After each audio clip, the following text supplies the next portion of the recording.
ਸਹੀ ਹੈ। ਅਗਲੀ ਖਬਰ ਦੇ ਵੱਲ ਵਧੀਏ ਸ਼ਰਮਾ ਜੀ, ਤੇ ਗੱਲ ਕਰੀਏ ਖੇਡਾਂ ਵਤਨ ਪੰਜਾਬ ਦੀਆਂ ਦੀ ਪਟਿਆਲੇ ਦੇ ਵਿੱਚ ਹੋ ਰਹੀਆਂ ਨੇ, ਪੰਜਾਬੀ ਯੂਨੀਵਰਸਿਟੀ ਦੇ ਵਿੱਚ ਹੋ ਰਹੀਆਂ ਨੇ। ਖਿਡਾਰੀ ਮੈਦਾਨ 'ਚ ਨੇ, ਚੰਗੀ ਗੱਲ ਹੈ, ਚਲੋ ਖੇਡਾਂ ਹੋਣ, ਖਿਡਾਰੀ ਮੈਦਾਨ 'ਚ ਹੋਣ, ਪਰ ਇੱਕ ਤਸਵੀਰ ਹੋਰ ਵੀ ਹੈ ਜਿਹੜੀ ਦੁਖਦਾਈ ਹੈ, ਜਿਹੜੀ ਚਿੰਤਾਜਨਕ, ਉਹ ਹੈ ਕਿ ਖਿਡਾਰੀ ਮੈਦਾਨ 'ਚ ਨੇ ਪਰ ਦੂਜੇ ਪਾਸੇ ਬਾਥਰੂਮਾਂ 'ਚ ਟੀਕੇ ਤੇ ਸਰਿੰਜਾਂ ਨੇ।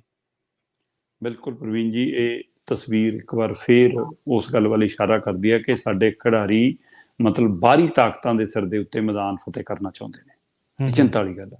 ਜੀ ਜੀ। ਜਦੋਂ ਕਿ ਪੰਜਾਬ ਜੁੱਸੇ ਦੇ ਜ਼ੋਰ ਨਾਲ, ਪੱਟਾਂ ਦੇ ਜ਼ੋਰ ਨਾਲ, ਗੁੱਟ ਦੇ ਜ਼ੋਰ ਨਾਲ, ਹੈ ਨਾ, ਤੇ ਆਪਣੇ ਦਮ ਖਮ ਨਾਲ ਮਤਲਬ ਕਿ ਜਿੱਤਦਾ ਆ। ਸੋ ਖੇਡ ਮੈਦਾਨ ਦੇ ਵਿੱਚ ਚਾਹੇ ਉਹ ਮਤਲਬ ਕਿ ਘੋਲ ਹੋਣ ਤੇ ਚਾਹੇ ਉਹ ਕਬੱਡੀ ਹੋਵੇ, ਉਹ 'ਚ ਤਾਂ ਉਹਦਾ ਵੱਡਾ ਨਾਮ ਨਾ ਰਿਹਾ।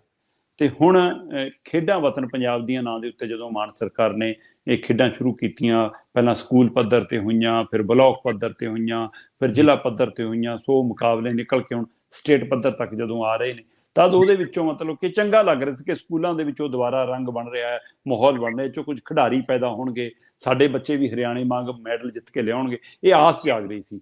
ਪਰ ਆ ਪਟਿਆਲੇ ਦੀ ਪੰਜਾਬੀ ਯੂਨੀਵਰਸਿਟੀ ਪਟਿਆਲਾ ਦੇ ਅੰਦਰ ਦੀਆਂ ਤਸਵੀਰਾਂ ਨੇ ਮੈਨੂੰ ਵੀ ਤੇ ਖੇਡ ਪ੍ਰੇਮੀਆਂ ਨੂੰ ਵੀ ਬਹੁਤ ਢਾਹ ਲਾਈ ਆ। ਪੰਜਾਬੀ ਜਾਗਰਣ ਦੇ ਪੱਤਰਕਾਰ ਨੇ ਨਵਦੀਪ ਢੀਂਗਰਾ, ਉਹਨਾਂ ਦੇ ਹਵਾਲੇ ਨਾਲ ਉਹ ਕਹਿੰਦੇ ਕਿ ਜਦੋਂ ਮੈਂ ਮੌਕੇ ਤੇ ਉਹ ਖੇਡਾਂ ਕਵਰ ਕਰਨ ਗਿਆ ਤੇ ਤਦ ਕਹਿੰਦੇ ਜਦੋਂ ਮੈਂ ਬਾਥਰੂਮ ਦਾ ਰੁਖ ਕੀਤਾ ਤਾਂ ਮਤਲਬ ਕਿ ਮੇਰਾ ਰੋਣਾ ਨਿਕਲ ਗਿਆ ਤੇ ਮੈਂ ਉਹ ਫੋਟੋਆਂ ਇਕੱਠੀਆਂ ਕੀਤੀਆਂ।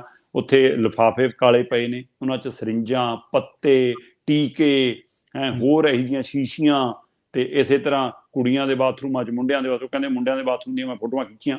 ਸੋ ਮੈਨੂੰ ਕਈ ਕੁੜੀਆਂ ਨੇ ਦੱਸਿਆ ਕਿ ਹਾਂ ਜੀ ਸਾਡੇ ਬਾਥਰੂਮਾਂ 'ਚ ਵੀ ਇੱਦਾਂ ਹੀ ਆ। ਮੈਂ ਉੱਧਰ ਗਿਆ ਤਾਂ ਨਹੀਂ, ਉਹ ਕਹਿੰਦੇ, ਪਰ ਮੈਂ ਮੁੰਡਿਆਂ ਦੇ ਬਾਥਰੂਮ ਜਦੋਂ ਗਿਆ ਤਾਂ ਮੈਂ ਉਹਦੀਆਂ ਫੋਟੋਆਂ, ਸੋ ਉਹ ਕਹਿੰਦੇ ਕਿ ਉੱਥੇ ਸਰਿੰਜ ਵੀ ਪਈ ਹੈ, ਖਾਲੀ ਸ਼ੀਸ਼ੀਆਂ ਵੀ ਪਈਆਂ, ਉੱਥੇ ਟੀਕੇ ਵੀ ਪਏ ਨੇ, ਉੱਥੇ ਪੱਤੇ ਵੀ ਪਏ ਨੇ, ਸੋ ਢੇਰ ਲੱਗਿਆ ਖਿਡਾਰੀ ਮੈਦਾਨ 'ਚ, ਤੇ ਸਰਿੰਜਾਂ, ਪੱਤੇ, ਸਾਰਾ ਕੁਛ ਬਾਥਰੂਮਾਂ 'ਚ।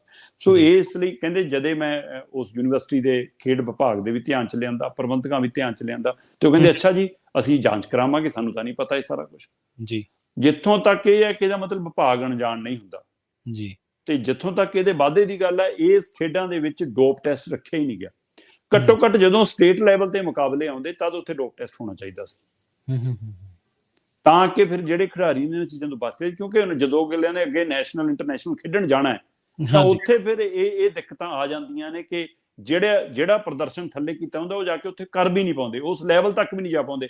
ਸਵਾਲ ਇਹ ਨਹੀਂ ਹੁੰਦਾ ਕਿ ਤੁਸੀਂ ਉੱਥੇ ਹਾਰ ਗਏ, ਤੁਸੀਂ ਓਨਾ ਟਾਈਮਿੰਗ ਤਾਂ ਕੱਢੋ, ਓਨੇ ਪੁਆਇੰਟ ਤਾਂ ਲਓ, ਓਨੀ ਦੂਰ ਤੱਕ ਤਾਂ ਗੋਲਾ ਸਿੱਟੋ, ਉਨੀਆਂ ਰੇਡਾਂ ਪਾ ਕੇ ਨੰਬਰ ਤਾਂ ਬਣਾਓ ਘੱਟੋ ਘੱਟ ਜਿੰਨੇ ਤੁਸੀਂ ਥੱਲੇ ਮੈਦਾਨਾਂ 'ਚ ਬਣਾਉਂਦੇ ਹੋ। ਉੱਥੇ ਜਾ ਕੇ ਫਿਰ ਕਿਉਂ ਕਮਜ਼ੋਰ ਹੁੰਦੇ ਨੇ? ਉਹਦਾ ਕਾਰਨ ਇਹ ਹੁੰਦਾ ਕਿ ਇੱਥੇ ਬਾਹਰੀ ਤਾਕਤ ਹਾਸਲ ਕੀਤੀ ਹੁੰਦੀ ਆ ਤੇ ਉੱਥੇ ਡੋਪ ਟੈਸਟ ਕਰਨ ਉਹ ਤਾਕਤ ਹਾਸਲ ਨਹੀਂ ਹੁੰਦੀ। ਇਸ ਲਈ ਇੱਥੇ ਕੋਚ ਦਾ ਵੀ, ਇੱਥੇ ਸਰਕਾਰਾਂ ਦਾ ਵੀ, ਇੱਥੇ ਖੇਡ ਵਿਭਾਗਾਂ ਦਾ ਵੀ ਵੱਡਾ ਮਤਲਬ ਕਿ ਯੋਗਦਾਨ ਬਣ ਜਾਂਦਾ। ਪਰ ਆਹ ਤਸਵੀਰ ਨੇ ਇੱਕ ਵਾਰ ਫਿਰ ਢਾਹ ਲਾਈ ਹੈ ਕਿ ਪੰਜਾਬ ਦੇ ਵਿੱਚ ਖੇਡਾਂ ਤਾਂ ਹੋ ਰਹੀਆਂ ਨੇ ਪਰ ਸਾਡੀਆਂ ਨਸਾਂ ਦੇ ਵਿੱਚ ਮਤਲਬ ਹੁਣ ਲਹੂ ਨਹੀਂ ਦੌੜਦਾ, ਚਿੱਟਾ ਹੀ ਦੌੜ ਰਿਹਾ।